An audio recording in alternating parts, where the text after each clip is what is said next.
So you've decided to go to college. That's cool. So pop quiz. Which is a better way to earn your degree? Commute to college and fill your gas tank, get stuck in traffic, drive in bad weather, try to find a parking space, walk a half mile to class, or learn online at Independence University. In the park on a bench, on the beach on a towel, or on your couch with your kid, your campus is wherever you want it to be. You don't go to college. College goes to you. That's independence. That's Independence University.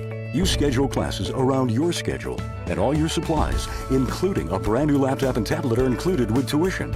At Independence U, you'll learn from professional instructors with real work experience. You'll get personal support in school and employment assistance when you graduate. Get your degree, but keep your life.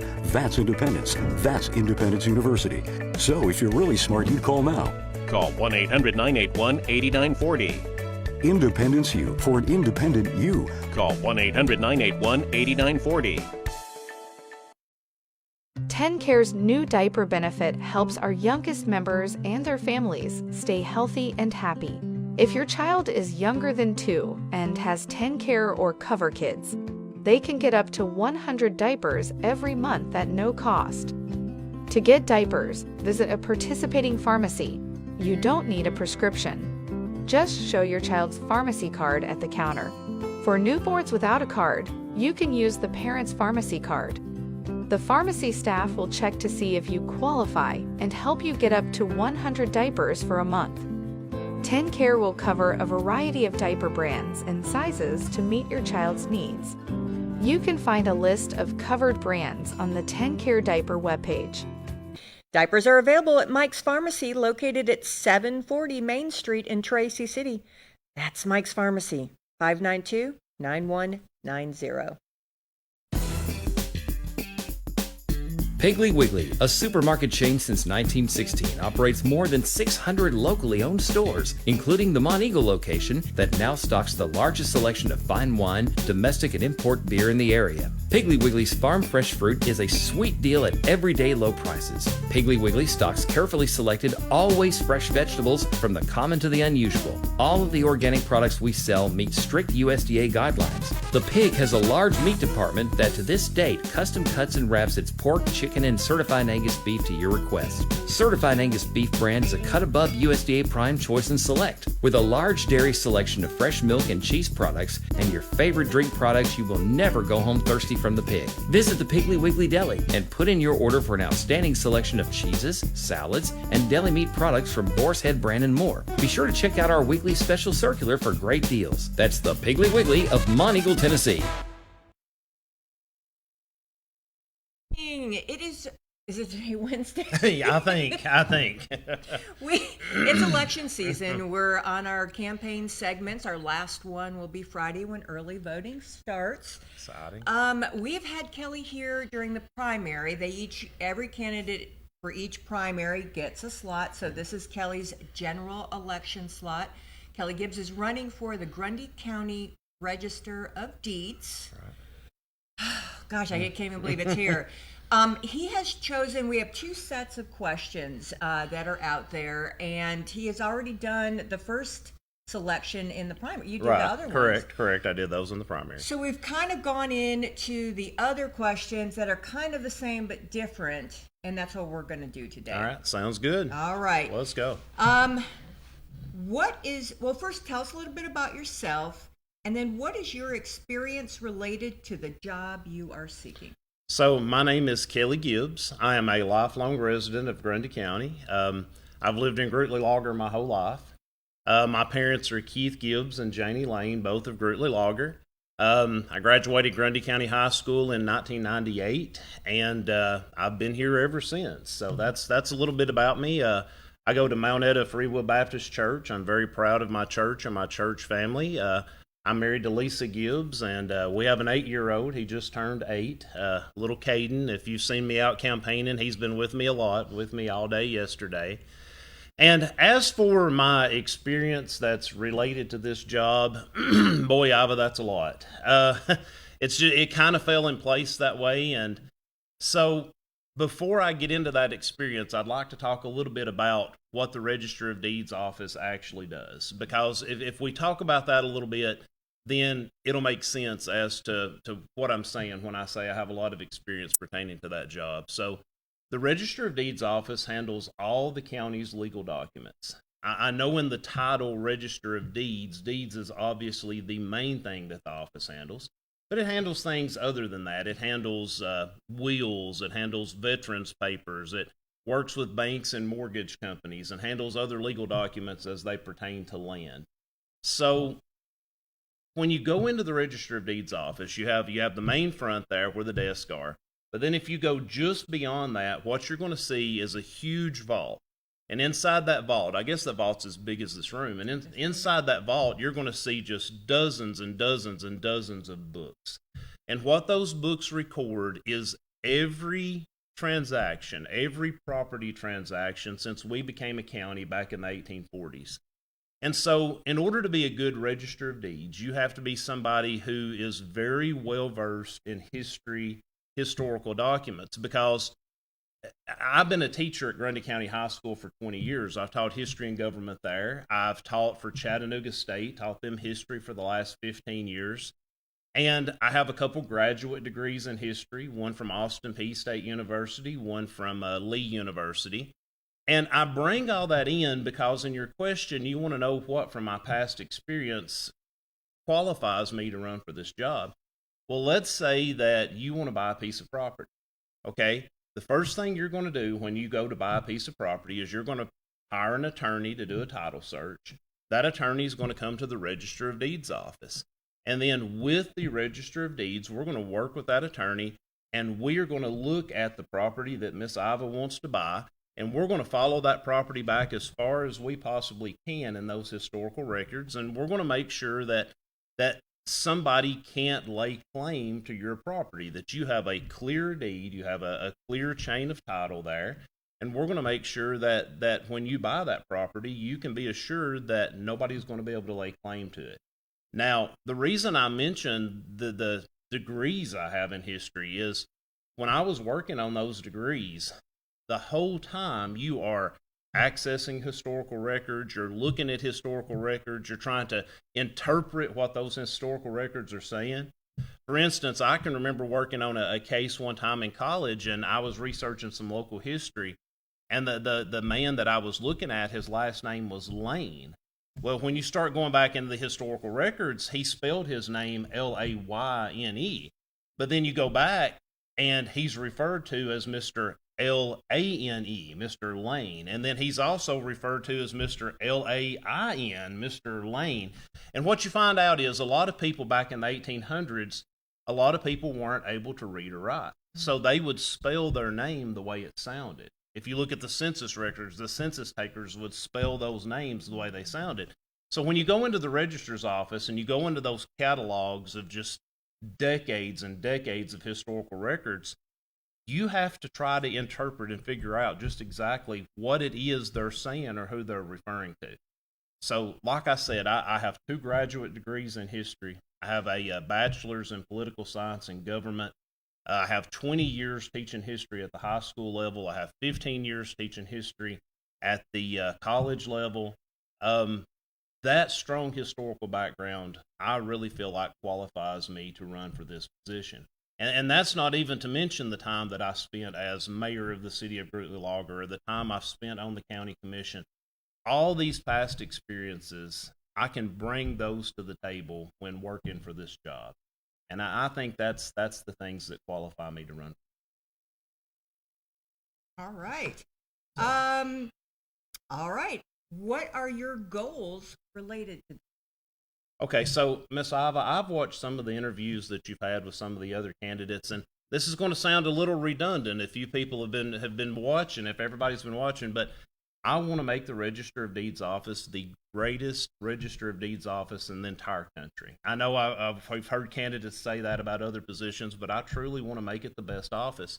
I want to make it as efficient as humanly possible.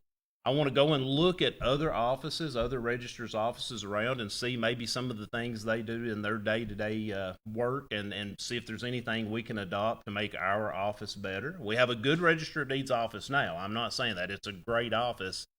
But you know as well as I do, we can always improve. There's always ways we can innovate. There's always ways that we can make things better for our people. So one of my goals is to reach out, try to find out what other people are doing, and see if we can incorporate some of those practices into our office to make it better. Another thing, and this is the first time I've mentioned it, but I want to mention it here on the show this morning.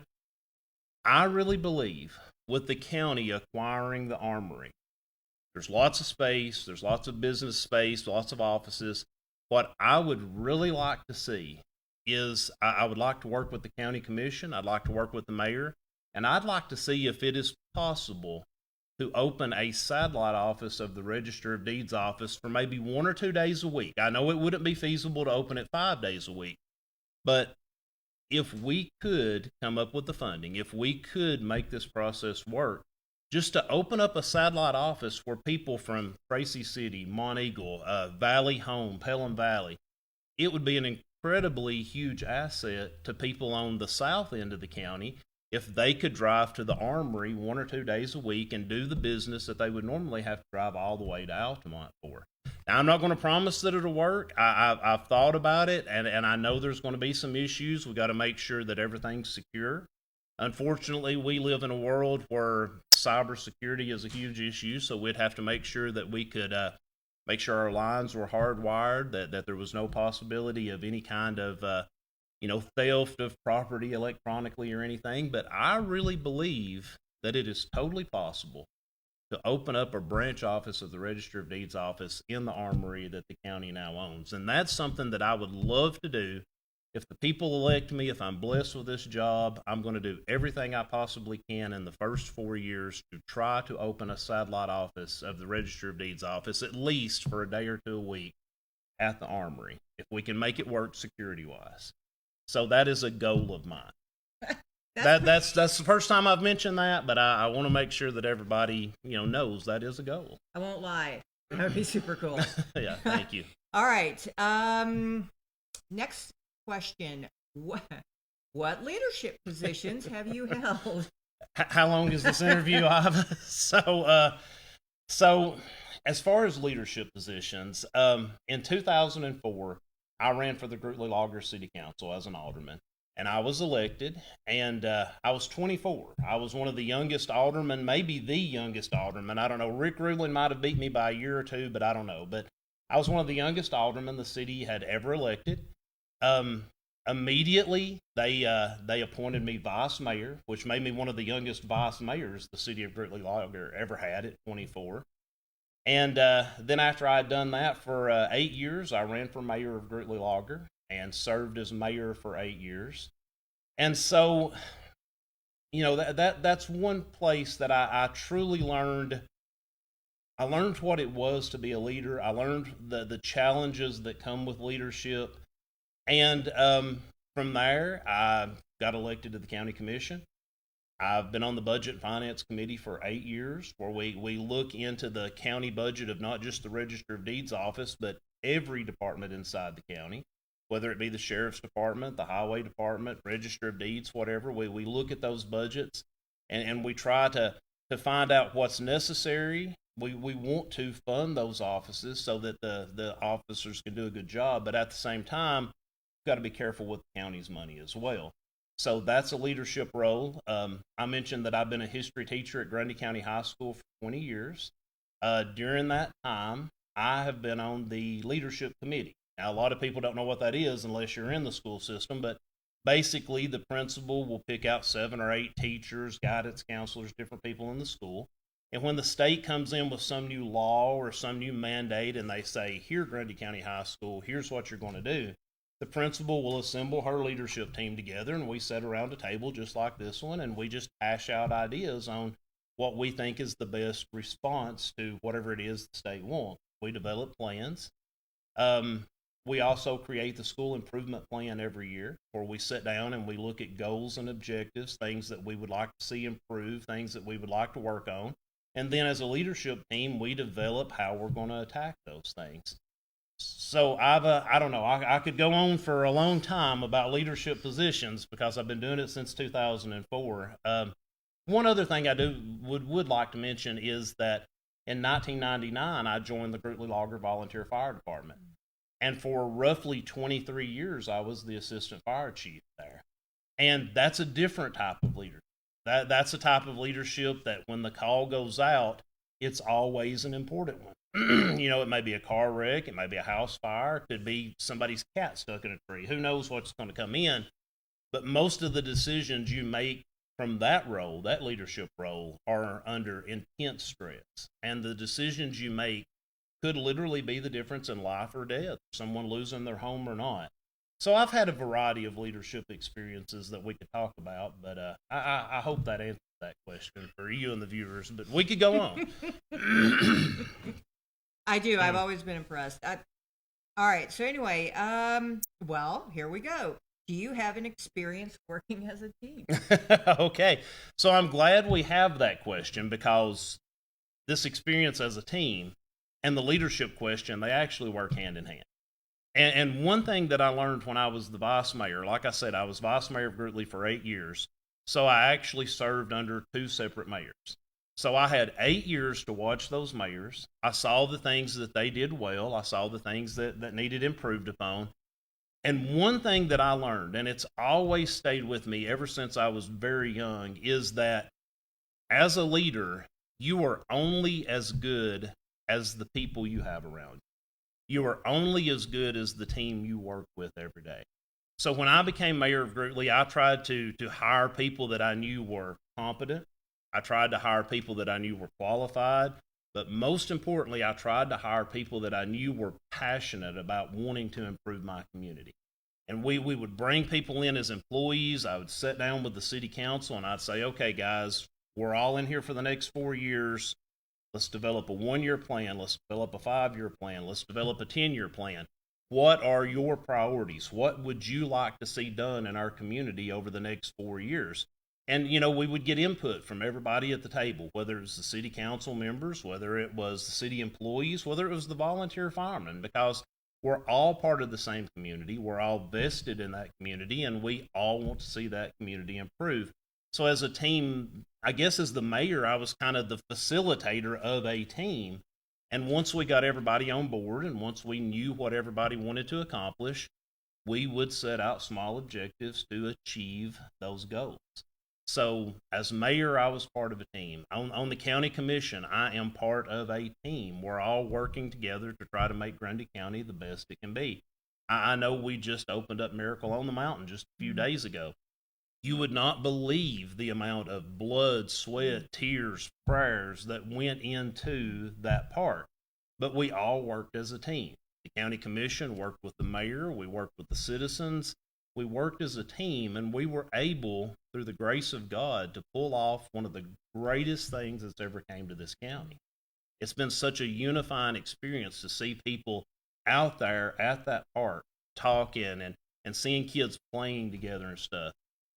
That's not possible without teamwork.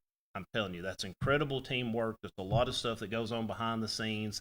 And it's not what can I do or what can you do or what can he or she do. It's what can we do to try to bring the best things possible to this. In the Register of Deeds office, it would be no different. First thing I would do if I were to be elected Register of Deeds, the day after the election, I would go to the Register of Deeds office and I'd sit down with those incredible ladies that are already working in there, doing a good job, and I would say, hey, nothing's changed. All I want to do is sit down with you, and I want to work out a plan so that we can create the greatest office possible. I don't want to get elected and fire anybody. I don't want to get elected and start replacing people. The first thing I want to do is work with the people that are already in there and say, what do you need in order for this office to be successful?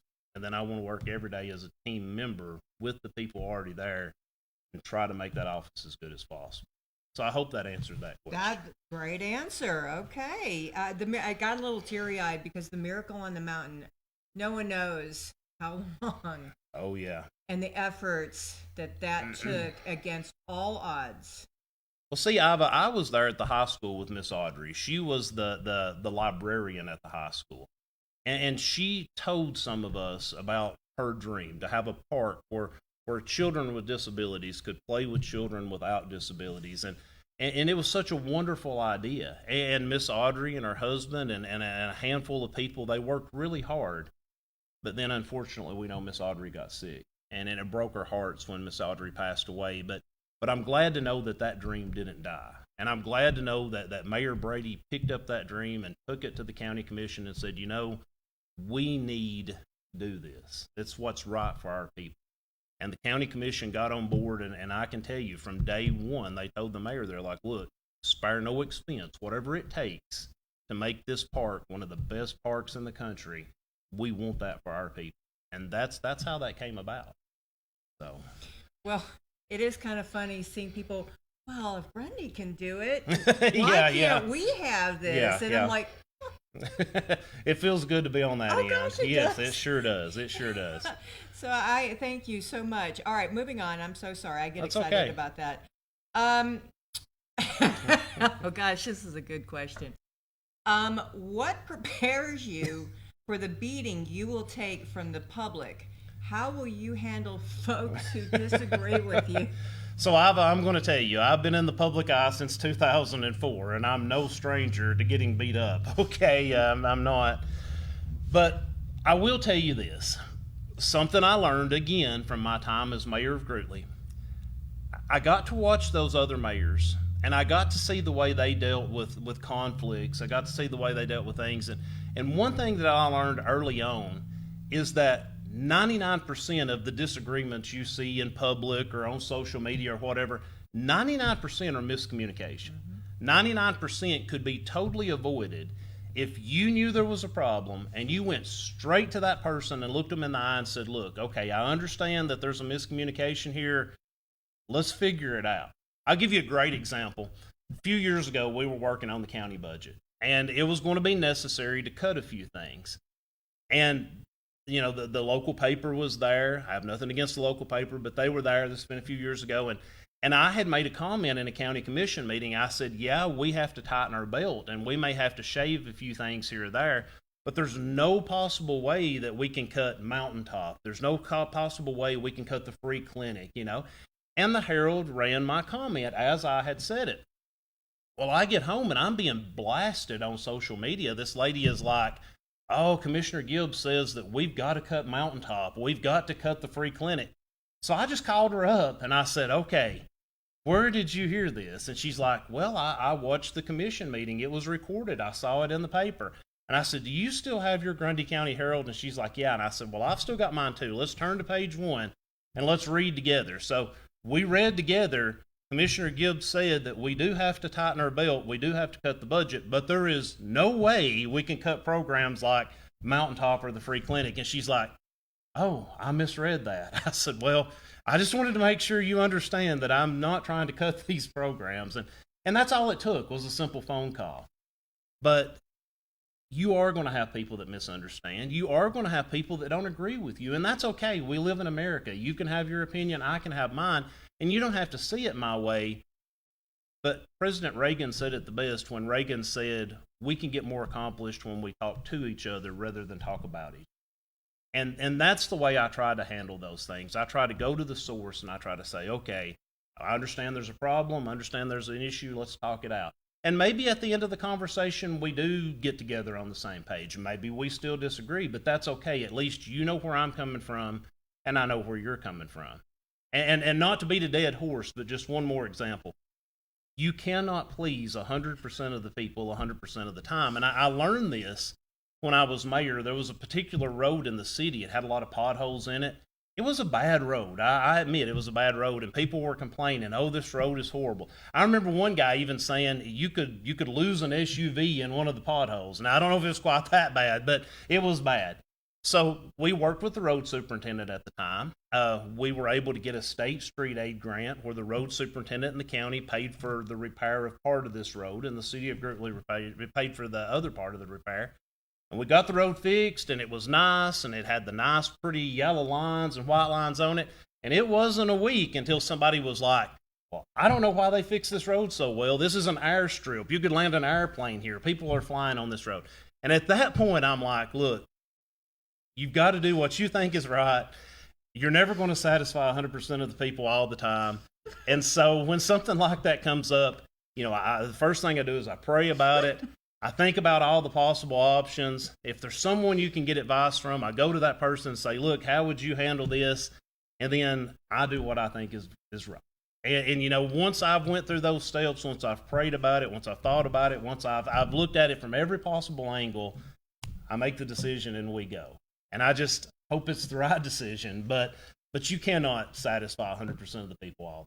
So sorry, that was a long answer, but that's a couple of real life examples that I've went through, but it happens. I think that really dead on. Someone was complaining about Miracle on the Mountain. And I'm like, oh my. I'm like, oh, bless it. Just bless it. All right, here we go. I understand. Oh, no. Oh, you can. All right. So this was actually just my question. Okay. Do you have a consistent voting record, and do you get involved in elections? So I can honestly tell you that from the day I turned 18, I can't remember a single election that I didn't vote in. Now, I'm not going to tell you that I didn't, because I'm sure maybe I was on vacation or maybe I was sick, but yes, I consistently vote. I feel like that it's one of the greatest freedoms we have as an American to be able to vote, be able to voice our opinion. I think that it's our duty to vote in every single election. I do believe that if you don't vote, you shouldn't complain about anything, because, you have the right to make a difference. I teach history and government, and I teach my high school students all the time. I'm like, when you turn 18, you have got to get registered to vote, and you've got to have your opinion heard. And I'm going to give Mr. Gary Miller in the election office some credit here. Mr. Gary Miller comes to the high school every year. It's the election office's goal to get 100% of our seniors that are eligible to vote registered.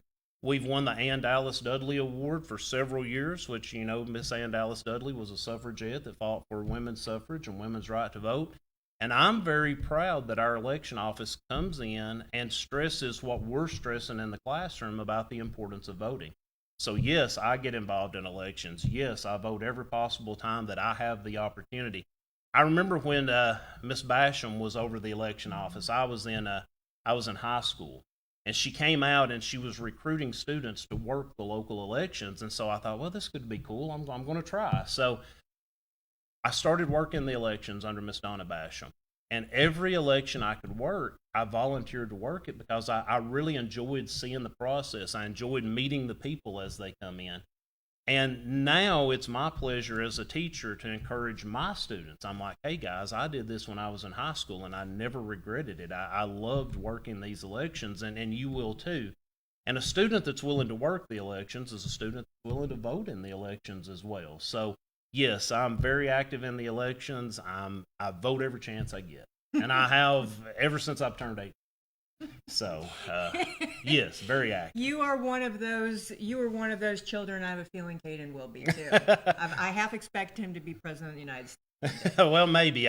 We were at Tree of Life yesterday, meeting some of the residents and talking with them, and he went with me and he helped me give out some pens and talk to the residents there. And one of the residents looked at him and said, "You're going to be a politician." And I said, I don't know. I hope not, but maybe. But all right, our final question before we send you on your way, and probably the most important question: why should they vote for Kelly Gibbs? So I've tried to express in this interview and in the interview I did back in May, I am a lifelong resident of Grundy County. I have a clear service record over the last 26 years of serving the people of Grundy County. As a volunteer fireman, I volunteered to serve the people of Grundy County for the past 26 years. Didn't get paid a dime for that. I did it because I wanted to try to help my community. As the vice mayor of Grundy Logger, I volunteered for that position. I was elected, but it didn't pay anything. I did it because I wanted to see my community be the best it could possibly be. That's the same way with mayor. I've served on the county commission. I've been a teacher for the last 20 years. I have tried to be involved in as many things as I possibly could to try to help and build up this community, because this is where I live. This is where I'm always going to live. Lord's will, nothing bad happens, but this is where I plan on always living. I want to make this community the very best community that it can possibly be. I have a proven record of administrative skills. I have a proven record of leadership. I have a proven record of budgeting. I have a network of people from Chattanooga to Nashville that I can call upon that I've worked with, whether that be C-TAS, whether that be M-TAS, whether it be this department, that department. I've been a teacher for 20 years, so I'm very in tune with our citizens. I'm very in tune with the next generation that's coming up. I've taught almost 4,000 students since I've been in the position I'm in at the high school. I am dedicated to this county. I have always been dedicated to serving this county. I have the historical background that we need in that office. I have the administrative background that we need in that office. I have a great relationship with the county commission. I have a great relationship with the mayor. And I would love to take all that experience and I'd love to apply it to the Register of Deeds office. And I believe if the people of Grundy County elect me that I can do a good job. I'm not running for sheriff. I don't know anything about running a sheriff's department. I'm not running for road superintendent. So I hope that the people of Grundy County know that when I say that I believe I can do this job and I can do this job well, I hope they believe me when I say I can do this. I can bring that past. I can bring that history, and I can work as a team member. And I really believe that I can be a really great Register of Deeds. So I hope that the people listening believe me when I say that 100%. I really would love to serve this county in a capacity that it seems like all my past has led me to. It seems like everything I've done in the past, the Register of Deeds is at the intersection of my background, of my service as a mayor, my service as a teacher. It seems like the Register of Deeds office right there. And I would love to serve the people in that case. So.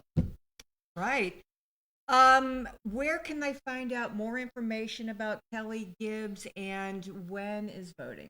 Okay, so you can find out more information. I have my own page. I have a Elect Kelly Gibbs Register of Deeds page that you can find out information.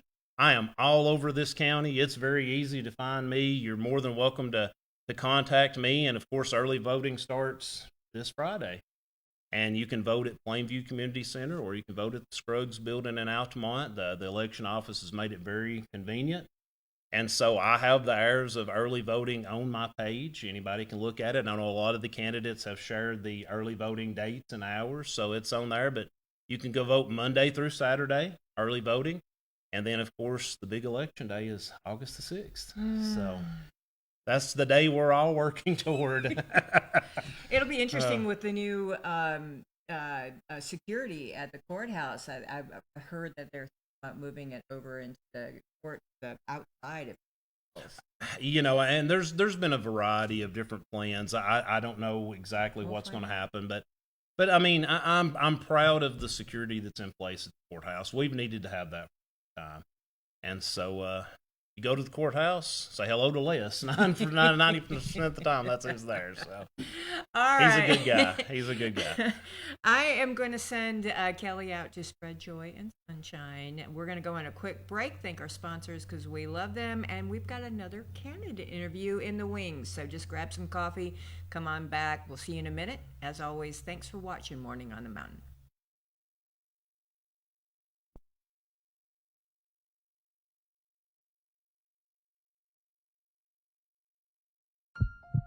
Are you being audited and do you owe the IRS $10,000 or more in back taxes? Is the IRS threatening to take more of your money? Don't fight the IRS alone. The Tax Doctor is here to help you negotiate your tax bill and reduce your stress. The IRS can freeze your assets and seize your bank accounts, but you can stop these IRS actions. The Tax Doctor will work with you using our years of experience to represent your case to help you get the best resolution under the IRS guidelines. Help is here to deal with the IRS to reduce your stress. We've handled thousands of cases, so we know what we're doing. If you owe $10,000 or more in back taxes, do not call the IRS alone. Call a Tax Doctor now for a tax emergency analysis. This is your favorite president, and I just wanted to extend an invitation to you, the tremendous patriots of our country, to join us for the 12th annual Grundy County Reagan Day Picnic as we celebrate America's 250th birthday. It's on Saturday, July 18th, 11 a.m. to 1:30 p.m. Central Time at the Piney Creek Air Park in the big, beautiful Wayne Harris Hangar, 207 East Greenwell Street, Altamont, Tennessee. I want to invite you to come meet local, state, and federal candidates, connect with fellow conservatives and beautiful people, and enjoy an afternoon of food, fun, and fellowship. Your keynote speaker is somebody who sounds a lot like me. He's a funny person. He looks like a dollar store version of Bradley Cooper, I have to say that. Sean Farish, a great guy, I have to say. Tremendous guy. We don't want you to miss it. It's going to be huge, and we hope to see you there. God bless you. God bless America. And thank you for your attention to this matter. Hello, I'm Dr. Mircea Basaraba. And I'm Mara Hutchings, nurse practitioner.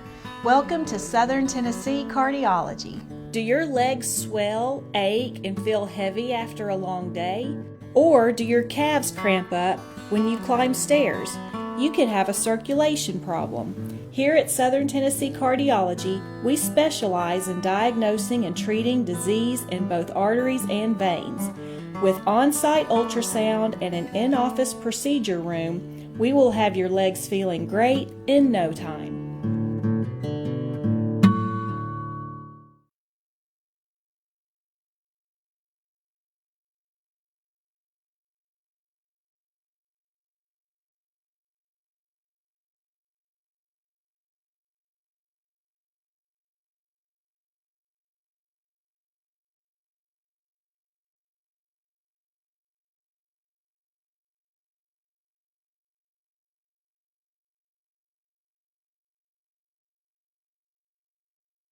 We are back. It's campaign season running up into August 6th elections. Our last interview will be Friday morning, so Tim will be getting us into the stretch. All right, I've got Tim Brooks. He is running for Marion County Mayor. Big shoes. All right, we're going to get right started if you don't mind. That's good. All right, here we go. Very first question is, tell us a little bit about yourself. Okay. And what is your experience related to the job you are seeking? My name is Tim Brooks. I've worked for the city of Chattanooga for the last 25 years. I've worked with multiple mayors, multiple departments. A lot of infrastructure is what I'm part of, what I'm running on. From roads to water lines to sewer lines to working in sewer plant. So I have a lot of experience in that. Mm-hmm. And with as much as Marion County is growing, with the growth rate right now, we're figuring we're going to grow between 4,000 to 6,000 people in the next 4 to 5 years. So my question is, our infrastructure, are we prepared for it? We need to grow it smart. And that's why I'm running, because I have experience with infrastructure. Very good. All right, number 2. Mm-hmm. What are your goals related to that position? I want to bring infrastructure up to date and make it ready for our kids and our kids. With our growth, as I said before, it's going to have to grow, and it's going to have to grow pretty quick. Because if you just put a Band-Aid on something, and everybody gets mad when you say Band-Aid, if you just, fix it for today, it's not ready for the future. And I'm one of those, I believe in doing it for the future. You've got to grow it and make it where it can take on more people. And that's what Marion County is fixing to get, is more people. The Planning Commission has already approved about 500 houses to be built. From the Highlands to just regular neighborhoods being built. If you go down by the middle school that was just built, there's a neighborhood going right across the street. Up on Highway 150, there's 90 houses already scheduled to be built. So the houses are already pre-planned by this administration that's in there now. So the next mayor is going to have to plan for it and get ready for it, infrastructure-wise. Your school system's going to have to grow. Your Fire and police departments are going to have to grow. Everything has got to get bigger because of the influx of people. Everybody asks, where are you going to get the money for this? Well, property tax is where it's going to come from. Because when you build, you get more tax money. It's just the easiest way to put it. Okay. All right. Number 3. Yes, ma'am. What leadership positions have you held? I have had multiple jobs. Leadership, I have really had people under me, but not so-called I'm the boss. I've worked with mayors on budgets. I've worked with a lot of people in the city of Chattanooga. But I've never so-called been the boss. They've offered it to me. I've just never wanted to be it. I want to help people. In order to help people, you can't always be the boss. You have to be the one that's there to listen, the one to talk to people, the one to learn. And that's what I've done. I've learned. And I've learned what I'm doing. And me personally, I think I've got pretty good at it. I'm not bragging on myself, but that's what I've done. I've done it for 25 years now. And now I'm ready to take on another role. And that's mayor of Marion County. Gotcha. Okay. Number 4. Do you have experience working as a team? Oh, yes. That's all I've done. I've worked with teams for 25 years now. And before that, I worked with teams. I don't know if you've ever heard of it in Chattanooga, Appliance Factory Warehouse. Mm-hmm. My family owned it. Okay. And I worked there for 6 years, and I ran the delivery department. We were a team. We had anywhere from 6 crews to 10 crews. And if someone's out, you know what you do? You hop on a truck. And that's all it's going to be with me being mayor. If we need help out in the field, guess who's going to hop on a truck? The mayor. I've got team experience where I can jump in and help.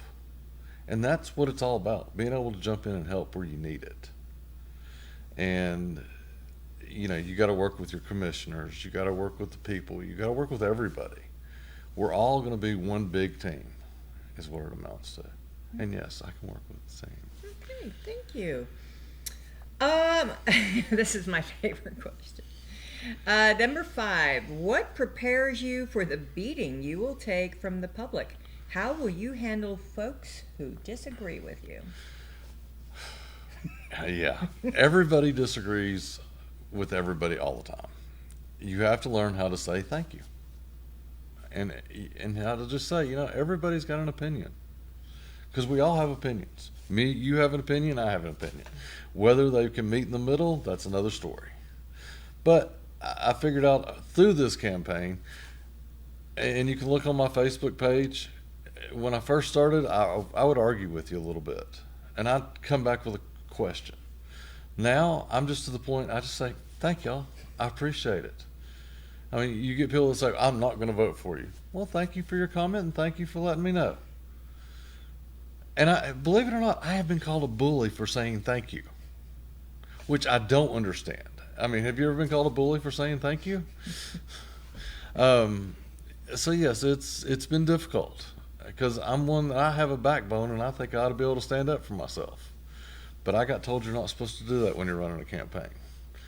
But I do. I have a backbone, and I'm willing to fight for Marion County because that's what it's going to take. It's going to take someone that can speak to the public and go back to the commissioners or go to the state legislatures and say, hey, we need this. Can you help us? It's going to be, once again, a team effort. Gotcha. Okay. Last question before the last question. Okay. All right, ready for this? And this is just my personal thing is, do you have a consistent voting record, and do you get involved in elections? I have voted since I was 18 years old. As far as getting involved, not so much, no. And that's being honest. I've always gone and voted for every election. When I was in Hamilton County, I did, and when I've been here, I have. So, yes to the fact that I voted since I was 18. Thank you. But no to the part of getting involved. In Hamilton County, that's not really a thing, getting involved. They have election stations everywhere. And 90% of the time, you don't get really involved. Older people do. Yeah. I mean, that's... We start caring. Yeah. We start caring about the next generation. Yeah, you start caring as you get older. You do. And, you know, when you're 18 to, 40, you really don't think much about it. Now that I'm getting older, and I'm 51, I think it should be, I'm getting involved more now than I was. So, yes. What made you decide to jump in? I love Marion County. We moved here 3 years ago, and it has just been awesome. I got asked to move down here by some friends because we were always having a hard time getting together. And now that I'm running, we're still having a hard time getting together. But friends of mine asked me to come down here, and then when I saw the need to what's going on and needs of the county, I thought, I might be able to do that. So here I am. I'm running for mayor. Okay, all right. Why not? Yeah, I mean, it's the next step for me, I think, after doing what I've done in Chattanooga for so many years. Because I've seen Chattanooga grow. Chattanooga wasn't as big as it is now, 25 years ago. When I got started 25 years ago, you could still make it from one end of town to the other in 25 minutes. Now you're looking at 35, 40 minutes easy to get across town. Was it the aquarium that really did it? Possibly. After COVID is when it's really hit. Okay. Everybody decided to move to Tennessee. Yeah. And Chattanooga got hit. And Chattanooga has got hit so hard it's not even funny. Yeah. Our infrastructure in Chattanooga was not exactly ready for it, but it was closer than what Marion is. Okay. Our sewer plant was ready. To an extent. I don't even think the people of Chattanooga thought it was going to be as big as what it's been. COVID did a number on everybody. It did, and that's what I think that's what started the big influence of people coming to Chattanooga. I mean, look at Ooltewah. I don't know if you ever go out that way or not. I mean, you used to be able to drive to Ooltewah and see farmland, see farms, everything else. Now it's all gone. Chattanooga says they're farm to table. They've outgrown themselves. We don't have farms anymore in Chattanooga. It's so painful. And I would hate to see that gone from Marion County. Yeah. And that's, if everybody keeps selling their land because you can't afford to keep it or you can't do what you need to do on it, then that's what's going to happen. And I hate to say that. And I can see it happening. You have farmers selling their land. You have regular people selling land. And it's growing, and it's growing quickly. Is that good or bad? It's not going to have a small town to it if we keep it up. And everybody wants a small town. That's why we moved here. Yeah. We like the small town. Yeah. My friends that have been here their whole lives, they like the small town. But if everybody keeps selling, then... I guess this is America. Yeah. You can sell what you want. You can. But that doesn't mean a developer can't come in and develop. Oh, that's a tough, sticky question. It is. Oh, my goodness. All right. Well, the very last and most important question, why should voters elect Tim Brooks as Marion County mayor? Because I'm new. I mean, I'm not part of your older system. I'm not part of anything. I am part of what needs to happen. I'm part of the infrastructure that is going to have to happen. And if we don't get on it now, it's going to cost the taxpayers 3 times the amount of money. I mean, you cannot just keep on what you're doing. You have to have change. And I am the change that the Marion County needs. Nice. All right. Tell everyone again how they can find you. I'm mainly on Facebook. I'm also on Instagram. That's how I've done my whole campaign, online. I do Porch Talks with Tim every night. You can go back and watch every one of them. And now you can see me on this show. Sure. So please go visit me. Comment all you want to. I don't block people. I take criticism. I take anything you want to give me. And I answer questions. And it's me that actually answers them, believe it or not. I know a lot of people have campaign managers and they have campaign this and campaign that. 90% of the time, it is me sitting there on my chair at night answering questions. So, and if I miss you, I'm sorry. Just post it again and I'll answer it later.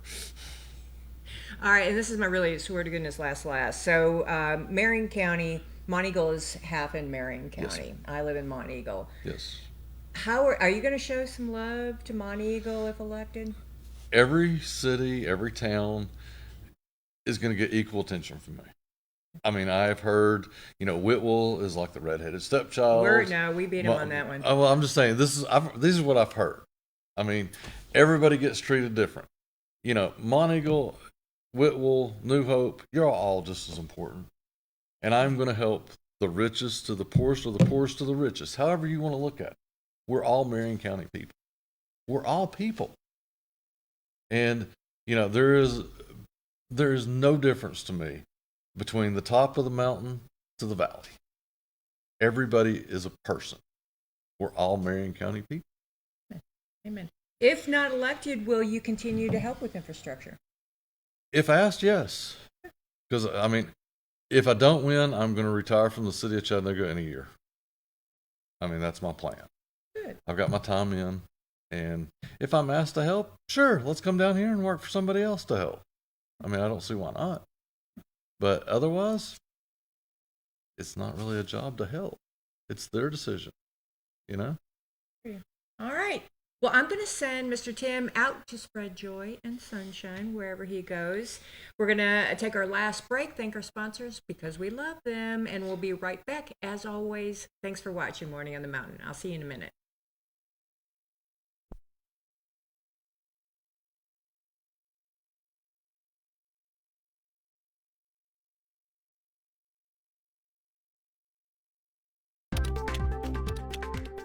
But is it? It's really just the beginning, right? Have you written a book and want it published but don't know where to start? You're not alone. Page Publishing cuts through the confusion that most new authors face, like copyright protection, barcodes, printing, and digital uploading. We will get your book into bookstores now.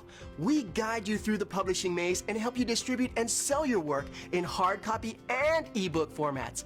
That's right, we will digitize and place your book for sale on Amazon, Apple iBooks, and Google, offering it to millions. Don't waste another minute.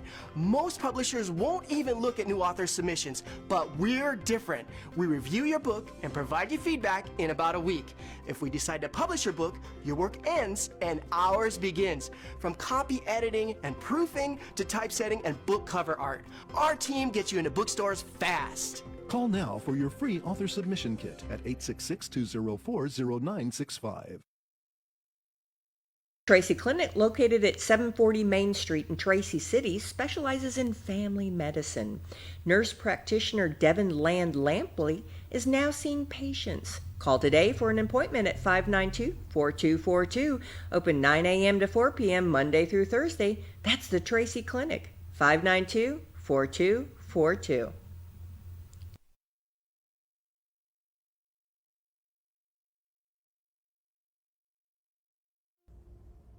I was born right here in South Pittsburgh Hospital. My dad left us when I was 6, and I was raised in the housing projects, Midway, Hemlock, and Prospect. I left home at an early age. Neighborhood families and friends took me in and took care of me. All this could have broken me, but I had begun to see purpose in working at the local tire store, carpet mills, as a truck driver, and in construction. Then faith led me to a purpose in serving others. Christmas for Kids, Step for Kids, training local football players, and ministry in our jails. Within 32 years' experience in law enforcement, hard work and servicing others is still who I am. So if you're ready for a working sheriff that will be fair, firm, and serve all of Marion County, then I'm Anthony Gamble, and I'll be grateful for your vote August the 6th.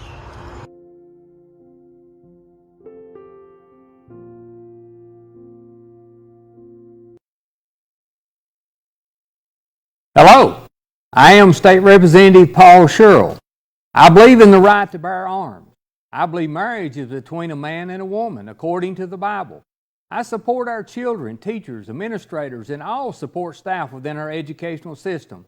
I represent and support our farmers. I support our law enforcement and our volunteer firefighters and rescue squad members. I ask for your prayer, support, and vote on August the 2nd. Thank you.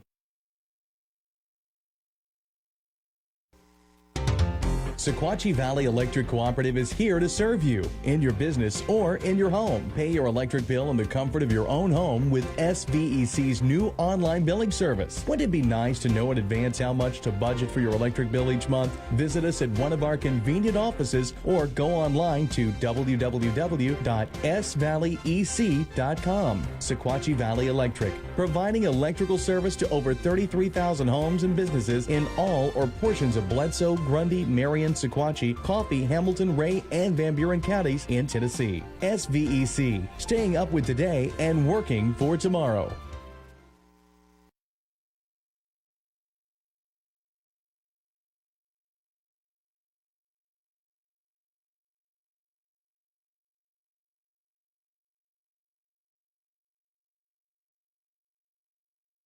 At the Caverns, you can tour a cool cave, listen to live music underground, or just camp under the stars. It is homegrown fun deep in the Tennessee hills.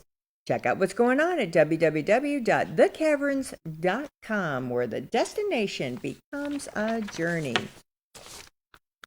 Our Monteagle Clinic is located at 16 First Street in Monteagle. Call 931-924 4869 today to schedule an appointment with Dr. Eric Shull, where he serves our community with chiropractic care for all ages, including spinal decompression, dry needling, infrared therapy, and red light therapy.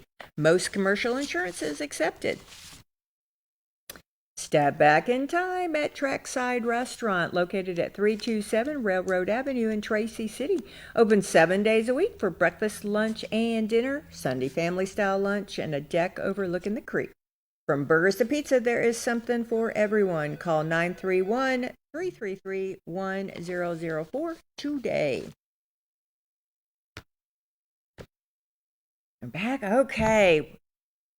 This campaign trail, I know everyone is exhausted. I told Kelly, I remember, and this is like the picture of elections, that I have a Mother's Day picture of Brooke Scruggs. That is my picture for Mother's Day. It's the kids crying and her having a serene face on her. My election photo, in a nutshell, is Penny's sons crying after her election results were in. I mean, you could tell she was exhausted, and she was thrilled and exhausted. It just had all of, I cry over even thinking about it. Elections are hard, folks, so just be nice, be kind. Let's just get out the information, and we're hiring people for the job. That's what we're doing. That's why I hired the commander-in-chief. I don't have to worry about the straight over remote. He's going to do it. He's got people to do it. I want to hire folks who I don't have to worry about doing the job or their motives. That's my ultimate goal in politics, is to have great elected leaders. So we had, I did think it was interesting with Tim. Just jump in the ring. I think that's so fun. Summer meal programs are still going on. Keep that in mind. You can get 10 meals, 5 breakfasts, 5 lunches for the entire week for kids 2 to 18. Wednesdays, find their Facebook page on where it is. I didn't print it out, and it's, we're already in July, but also there are some vacation Bible schools going on in July. So I've got one here that I said that I would mention for sure. Let me see if I can find it. And the tractor pull got, Altamont tractor pull got rescheduled for September, I think it's the 19th at 7 p.m. And there's gonna be a kids power wheel race too. Must bring your own power wheels. $15 per person, and it benefits the Altamont Volunteer Fire Department. So rescheduled to September 19th. All right, hold on, let me find my I'm buying baby shower stuff now too. I'm getting all right here. Kids Crusade. Thank you so much. What is the 16th? Today's the 15th. So starting tomorrow, Thursday and Friday, Kids Crusade. It's a back to school kids crusade. And it is 7 to 9. And where is it? Where is it? All right, it is the Landmark Holiness Church. It says Colmont. It's on 56. Landmark Holy. I know that church. Anyway, I know that. So we've got still a couple more. We still have a couple more vacation Bible schools yet to go. So keep that in mind. Friday is the cottage tour over at the Assembly. Swanee Writers Conference starts again. I think Saturday is the I think it's a pop-up market. That's what it is. I think there's a pop-up market over at the Grundy County Saddle Club at 5:00. They have a horse show, and so there's going to be a pop-up market there. I think that's coming up on Saturday, and then the Reagan Day picnic is Saturday, 11 to 1:30. Sean Farish, the Trump impressionist, will be there. I can't wait. I'm kind of giddy about that. All right, that's all that's going on there. 8:39. Goodness. Let's go to birthdays. I did see a couple that were called in. I think Jamie called these in. I should have probably said something to Kelly when he was here. Today is Dawn and Lisa Gibbs' birthday. Huh, isn't that cute? Happy birthday. Tomorrow is, what is it, Ronnie Jones? Randy Jones? Oh my goodness. Happy birthday. You too. All right, let me get into here and birthdays. Did your mom have a good birthday? Did you spoil her rotten? Stephen? Swear to goodness. Boys. All right, today is John Bailey's birthday. That's Miss Ophelia's favorite son-in-law. Happy birthday, John. I hope you're living your best life. They're having a baby too, a grandbaby, just like mine, about a couple months early. Super exciting time in Grandma and Grandpa life, as we all know. Super exciting in our lives. So happy birthday, John Bailey. He's in all his glory. I think he was on the road to recovery, and I think he's finally on this side of it, if I'm not mistaken. Tasha Barrett, that was yesterday. She doesn't get another one. I hope you had a great birthday, Tasha. One of my classmates, Kathy Cooper Collins, happy birthday. Oh, that little rascal, Ed Hafer's birthday. He's the daddy of the Black Rifle Coffee, Evan Hafer. He's the daddy. Daredevil. I mean, that man is going to skate out of here with 5 cents to his name, diving off a cliff in Brazil. I don't know, but he is really that fella. I can see his son obviously is a veteran and very focused on veteran stuff. So anyway, it's because his dad is such just a cool dude. All right, happy birthday, Ed. I think he's in Idaho somewhere, maybe. Mike Feely, remember Mike Feely? He was the executive director over at Mountaintop. Loved him. He was a theologian. He was a historian. He was so cool. He left and I think he went back home. He's raising money for the Henderson settlement. Was he an archivist for the Methodist Church, I think? Trying to remember all that. But anyway, loved Mike. Loved him. Larry Linton, happy birthday. He is raising money for the Sevier County Animal Shelter. JC Edmonds Fowle, Derek Kukura, Len Campbell, Leslie Gordon. So my little girlfriend from high school married Bart Gordon. He was U.S. Congressman in Tennessee. And when I found that out, it was a long time ago. They've been married a hot minute. I was like, Leslie, what are you marrying a congressman from Tennessee? And they're happily ever after, honestly.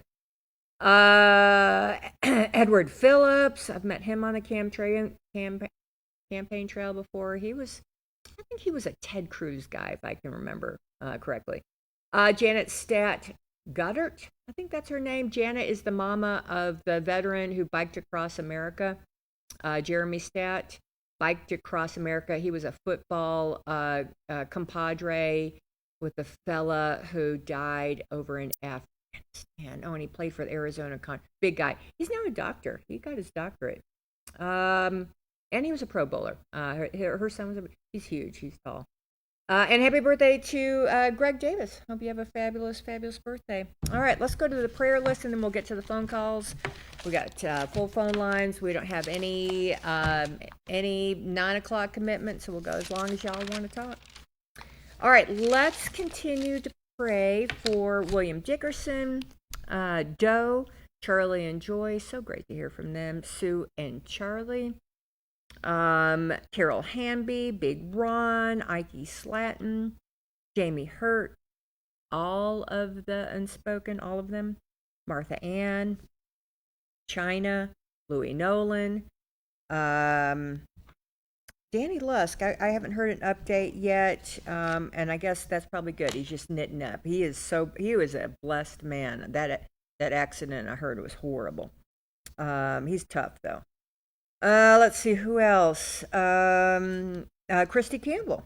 That's Jackie Henry's daughter. We're going to pray for her. I don't think I remembered what Joyce said, but we're definitely put her on the prayer list. And then, of course, we're always going to continue to pray for Miss Dola, Miss Linda, Granny, and Virginia. Lord, thank you so much for all the public servants that we have in our lives and all the people that do their best day in and day out to be a good neighbor, to be a good friend, to be a good husband, a good wife. The unsung heroes of our life who just do their job every single day with a smile and a big heart.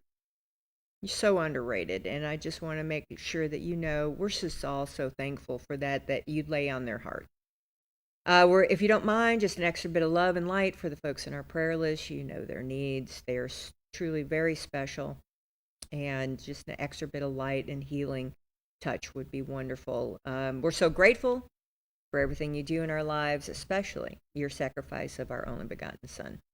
In Jesus' name we pray. Amen. I've been having to pray a lot lately. Election season is tough. We're going to get through it together, folks. Just remind that Friday starts early voting. I'm not telling you who to vote for. I'm just telling you to vote.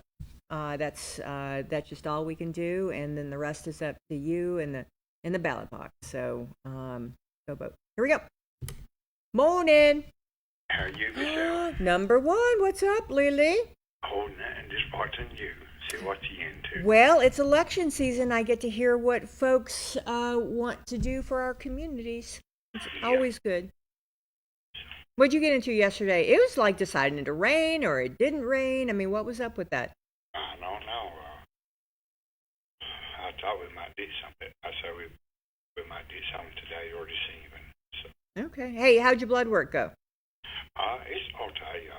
What? Everything is okay. Blood work is sugar, everything. So sugar? What was your A1C? I don't forgot. That's okay. They just said it was fine? Yeah. Okay. So no, you come back in a year? January. 6 months? Yeah. Okay. So all good. Well, yay. I saw Misty yesterday even. Did you? Yeah. She sent me pulled up. She said, I'll be back in a minute. She said, where you doing? She was in the hall. I told me in the door. We said talk for a little bit. So I did tell her about September the 30th. So I told her, you let her know. Yeah, I mean, that's the due date, so we'll see how it all kind of flows. Thank you. I appreciate that. You know, there's a gal that wanted to join the Montego Community News, and I looked at her profile. Her name is Medicare Misty.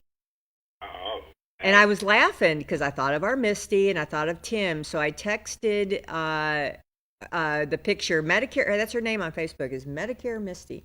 And I texted it to Big Tim, and he was laughing. I mean, she had this pink. She dresses pretty sharp, if you ask me, like a pink something and green. And anyway, Medicare Misty. So we're talking about Misty Tate, right? No, I thought of Misty when I saw the name. I'm like, Medicare Misty. Is she in a new business? No, it's not her. But she wants to. Medicare Misty wants to have an office up here.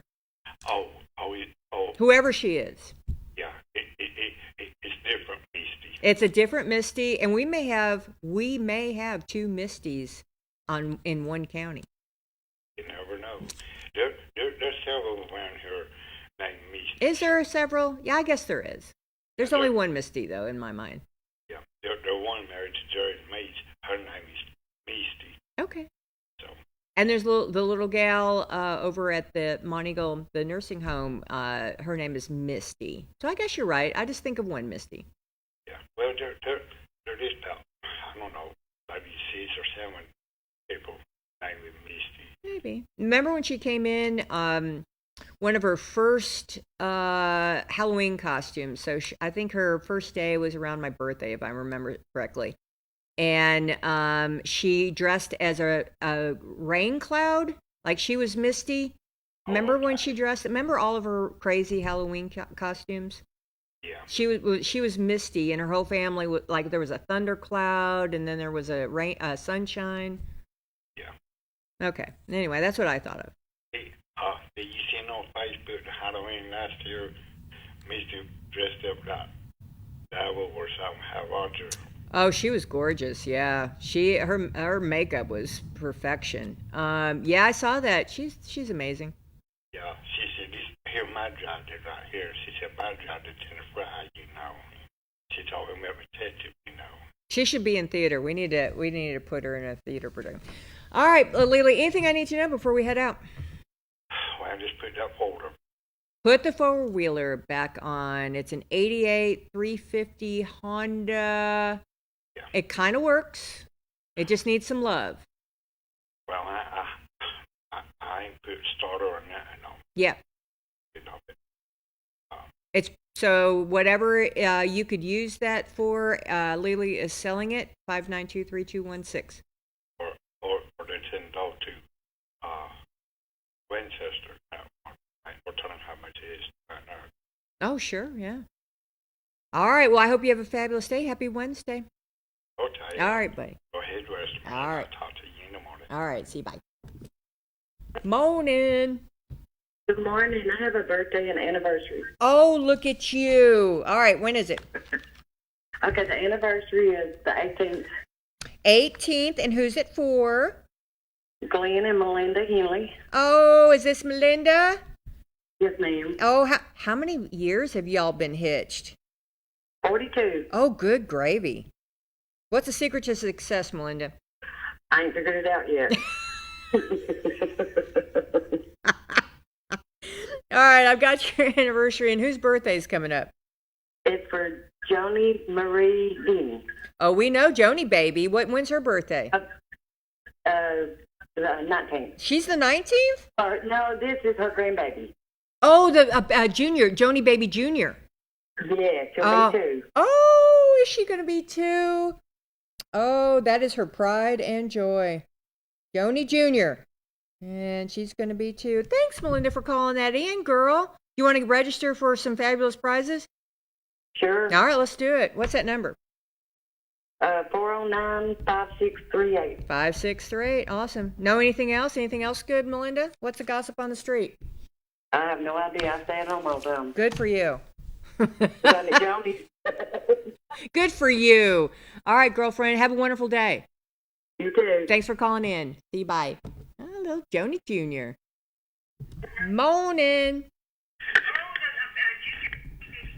Good morning. Well, Leslie.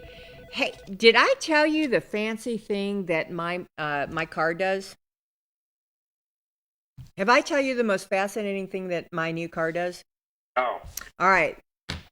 Listen to this. You know, I always buy used cars. I just can't. But this one is used. But when it senses a little bit of rain, a speck, the windshield wipers automatically go on. Well. And then it'll stop when it doesn't sense it. And then if I get a couple of more, it'll go. It adjusts speed while the rain comes down. It's magic. Well, it's technology, huh? It's magic.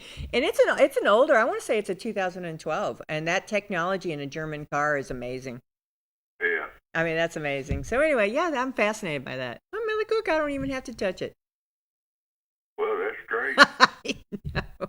It's the small things. Hey, what's going on? What do we need to know today, Leslie?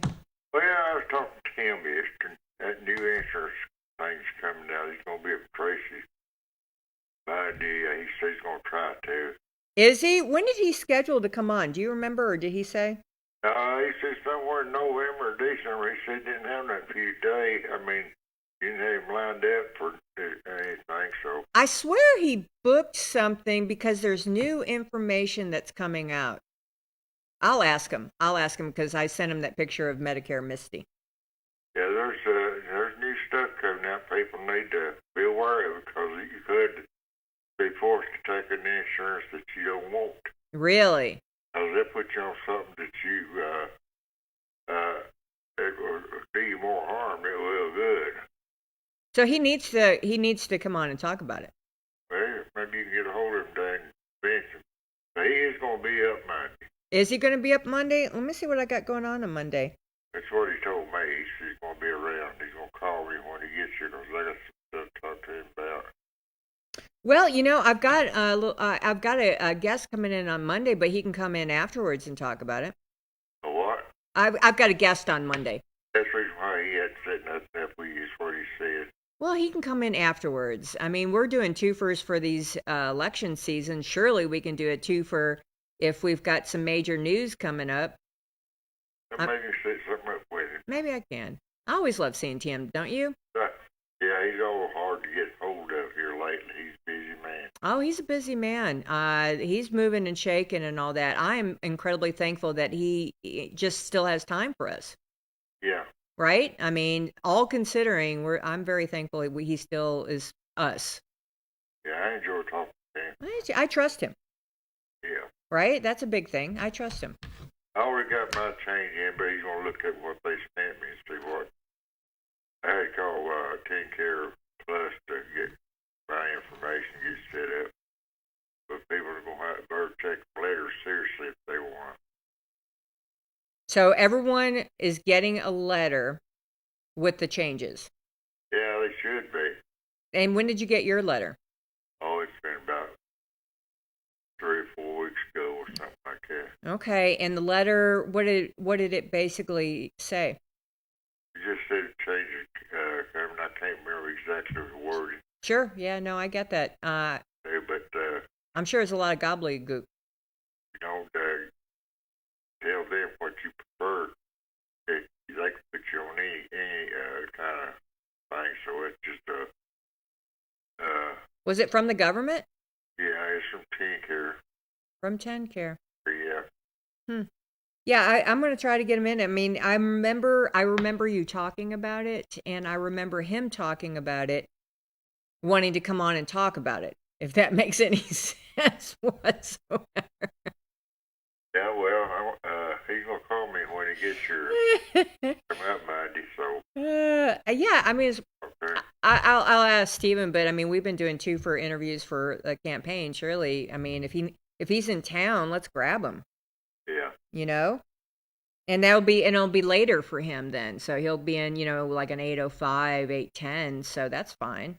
Yeah. He doesn't like getting up early anyway. Who does? I mean, right? Misty hates it. So, I mean, I'm here for you. Yeah, I'll talk to him. I did not know. That's great. All right. Anything else I need to know? That's about it, I guess. The only thing I can think of. Okay, I'll take it. All right, so we're Ezekiel. Oh gosh, it's already 8:57. How time flies. We're Ezekiel 38. Yeah. Okay, and then verses 14 through 16, just 3 verses this morning. Kind of. Yeah, that'd be fine. Yeah, 3 verses. I think I'm going to the assembly today. I try to go to lectures, but Beth Reiner, the writer of the paper, and she has those 2 books. She is filling in for the Teddy Roosevelt lecture. So I think I'm going to go hear her lecture or whatever about her book and today. I mean, I forget about all the cool things that go on there.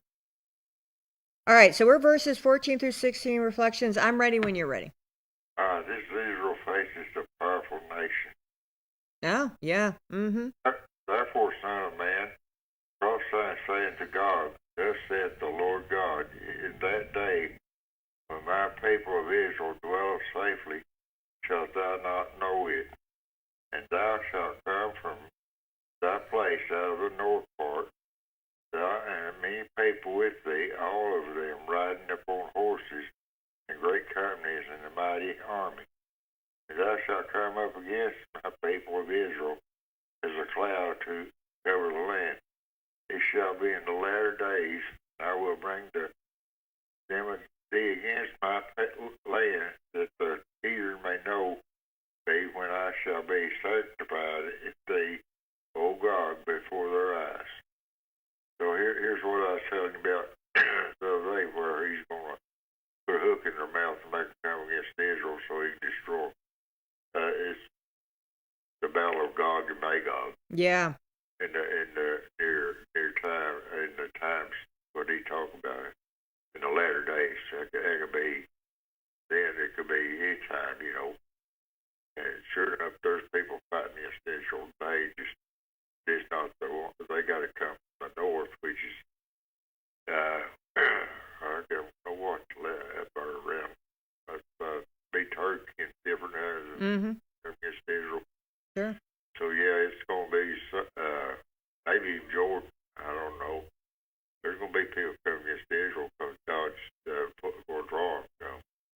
Come against his land that he's going to destroy with the fire of his mouth. You can read that in Revelation. Yeah, that's a tough situation. The Middle East is a really touchy situation anyway. And then you get the crazy, Iran folks, and it's a powder keg. I mean, if you don't do something about it. Yeah, it's a tinderbox. It's like a forest fire. It's ready to burn. It just needs a match, you know. And you know how the herd, when people get in like with fire and pitchforks, when they get into a group frenzy, if you will. So Rand gets his neighbor to get in a frenzy, and then they'll be jumping on top of Israel. Yeah, it's a mob mentality. It is, and that's what they'll do to Israel. Yeah, they're going to be destroyed. These better know it from a start. Because when you come against God's people, you're asking for trouble. Yeah, you are asking for trouble. Well, he's in charge. Awesome message for today. That's why I still believe. I mean, we've got to protect Israel. Yeah, if we're not for Israel, we're against God. I know there's some logic. Anyway, that's just. Blah, blah, blah. All right, Leslie, thank you. You don't know where you're heading out tonight? No, not particularly. If it looks like rain, I may not go because it's always dark when I come back, and them glasses still don't help it much. Yeah, no, I know. I mean, hey, do you have cataracts? I got a small one in my right eye, what he's told me. Well, Dad was a brand new person after he had cataract surgery. Yeah. Because it's the night vision, and you can see. So, anyway, all right, Leslie, we'll find out tomorrow, won't we? Yeah. We'll find out tomorrow. Well, I hope you have a fabulous day. I always appreciate your words of wisdom. You have a wonderful day, too. Thank you, dear. Morning. Good morning. Hey, Miss Evelyn. Happy Wednesday. Thank you. I hope it is a good day all day. I do too. In God's grace, it can be. Yes, ma'am. I believe tomorrow is James Everett and Leigh Ann Patterson Meeks' 15th anniversary. Is it really? Well, that is wonderful. Hold on. I celebrate marriage, let me tell you. Oh, yes. Anyone who can just stand the court, you got to marry well first, though. All right, so tomorrow is, I call him Jem. Yeah, Jem. Yeah, I don't know, because he always signs his whatever with Jem. Uh-huh. So now I've got it in my head. Oh, it's Jem. And Leanne. She's precious. Yes. All right, I've got them down. You said 15? 15th anniversary. Wow, anniversary. All right. What else is on your mind, Miss Evelyn? Well, I'm thinking about a verse of scripture concerning prayer. Okay. It's a very important verse, and I'd like to take word for word of it and go through it. The effectual, fervent prayer of a righteous man availeth much. First of all, effectual, one that brings forth the purpose and the result. Fervent is the hot fire of the Holy Spirit, with the Holy Spirit praying with the person. Righteous, and this is not my first knowledge of it, but I've heard more than one preacher say this. This word righteous in this verse means a person that is wholly consecrated to God. He's given all of his loves on the altar for God to do what he will with them, that God's love and God's purpose will be first, fully consecrated, wholly to God. A righteous man or person.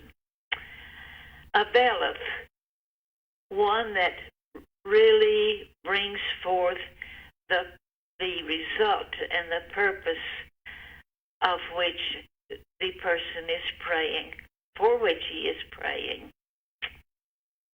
And that brings a whole new depth of a person who is completely sold out to God, filled with the Spirit, and with the love of God. Those go together because God is love. And one that walks in the Spirit daily, in giving up his own self-will to do the holy will of God, because God's will, I've heard a preacher talking all week about what is the will of God. Well, there's two wills of God. The general rule, which means that he is to be completely sold to God. It's character. It's not a person, a place, or thing where to God, because that is the particular will of God. The general rule, the general will of God is for everyone. The particular rule is for individuals. Where does God want me to be? What does he want me to do? With whom does he want me to do this? Nice. So the effectual, fervent prayer of a righteous man involves the general rule of God, that is his will for us to walk in holiness and to really shine in the divine nature of God. Okay. That can only be wrought by the Holy Spirit within us. That's beautiful. That's beautiful, Miss Evelyn. Thank you. Well, you have a good day. Well, you have a wonderful day, and I hope that we talk tomorrow. Well, I'll try. I've got Mountaintop coming tomorrow. So Do you really? How exciting. What are they going to do this time? they're still working on my yard. Oh, good. Oh, that's so exciting. Oh, it is, because they've done a lot for me this summer. I appreciate it so much. It's such a ministry that they do with home repairs. It's just amazing. It is a ministry. And as I told you the other day, I heard one of them say before they left, Miss Evelyn, everybody at Mountaintop knows Miss Evelyn, so let her talk to you. No. Telling them my stories of God's miracles in my life. And I just think that they want me to share it with as many of them as I can. Yes, ma'am. Absolutely. That is food from heaven right there. And I just want to give God glory for all he's done for me. It's amazing. Glory to God. Amen, Miss Evelyn. Well, I'm starting to cry. I feel you. I don't blame you. Well, thank you, and good Lord willing, we'll talk tomorrow. If not, definitely hello to all those folks at Mountaintop. Yes. All right, honey. So good. You have a wonderful day. See you. Bye. I know I get a little weepy about that miracle on the mountain. Let me just tell you. All right, so tomorrow I think we only have one, Stephen. I mean, that could change. That could change, but right now we only have one, and that is Tyler McCullough. Tyler is running for re-election for the trustee position. So I think he's going to be choosing those same questions that Nathan and Kelly chose. Really, it's going to be up to him. I have the usual, and then I have that I have posted forever, and then I have these new ones. So it'll be really up to them. We'll find out. That is it. I'm going to go out there and spread joy and sunshine wherever I go. I hope you do too. And as always, thanks for watching Morning on the Mountain. I'll see you tomorrow.